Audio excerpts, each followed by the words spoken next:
Now I want to discuss a little bit about the snapping tool.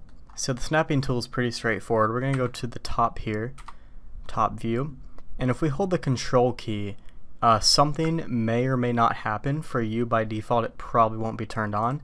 So up here we have two different snapping tools. We have the regular snapping tool, which doesn't have anything if we hold control, and we have one that actually has a little grid if we hold control. Let's hold off on that for a second and just discuss the default one.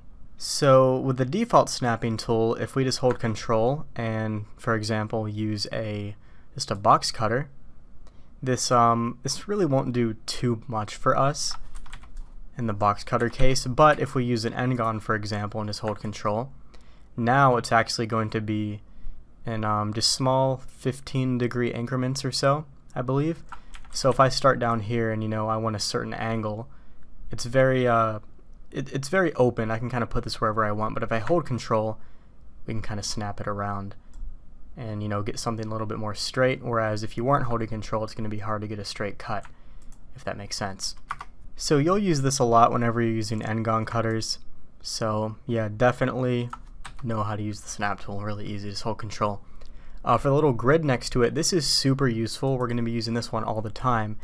If we want more specific grid snapping per se, what we're going to do is just turn that on and hold control, and now we have these little grid increments that we can kind of snap from. So maybe I wanted to be precise with a box cut. I come in here with a box cutter, hold control, and I could cut from this corner 2 units in and go down to this corner 2 units in. It gives us a little bit more control over our cuts.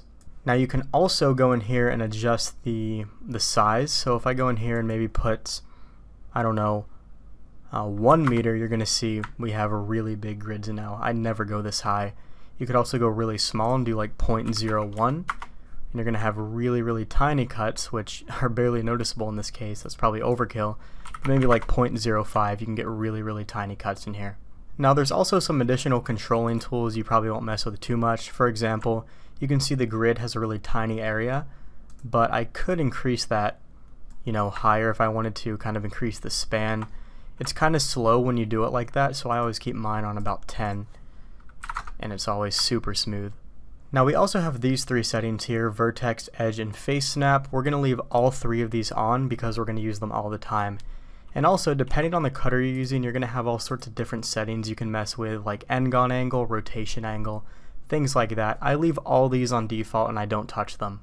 So that's it for the snapping tool. I find myself using this more so when I have N-gon cutters, so your mileage may vary, but in general it's very useful. We're going to use it all the time, so if you want to use the snapping tool, turn them on up here and hold control whenever you're adding in a cut.